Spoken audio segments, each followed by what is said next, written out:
Saya lahir di keluarga Kristen sederhana yang penuh dengan kasih sayang. Sejak kuliah, saya sudah aktif melayani sebagai worship leader. Bagi saya waktu itu, tidak ada pelayanan yang lebih keren selain menjadi WL. Saya pun mulai sombong pasif karena sering menerima pujian dari banyak orang ketika saya melayani. Saat itu, saya mempercayai bahwa sebagai orang Kristen, yang penting percaya Tuhan, hidup baik, nggak nyusahin orang, udah pasti selamat. Ditambah lagi dengan pelayanan yang saya lakukan, saya sudah merasa seperti penghuni surga. Hari Minggu, hampir pasti saya menjadi WL. Tapi dalam kehidupan sehari-hari, saya sering mengumpat, berkata kotor, dan jatuh dalam percabulan. Singkat cerita, Tuhan pertemukan saya dengan teman lama saya. Dia mengajak saya untuk Bible study, dan saya pun mengiyakan. Banyak hal yang saya pelajari selama Bible study, tapi satu ayat ini betul-betul menggema di hati saya. Yakobus 2 ayat 19, engkau percaya bahwa hanya ada satu Allah saja, itu baik. Tetapi setan-setan pun percaya akan hal itu dan mereka gemetar.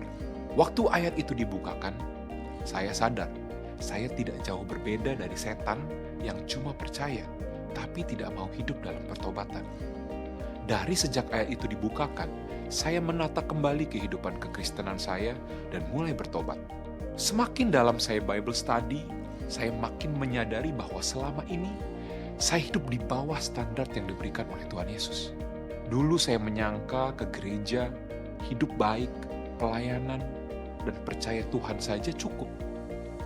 Namun Tuhan berkata dalam Matius 28 ayat 19-20, agar kita pergi dan menjadikan semua bangsa muridnya.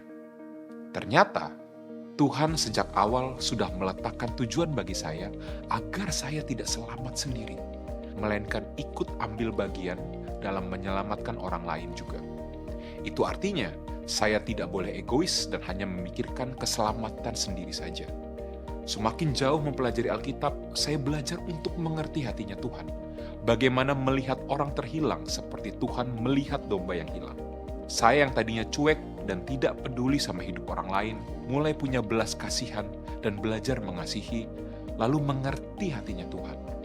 November 2020, saya memutuskan untuk menjadi murid Yesus. Saya ingin mengencourage teman-teman untuk tidak hanya sekedar percaya kepada Tuhan, tetapi juga mengambil langkah pertobatan dengan serius.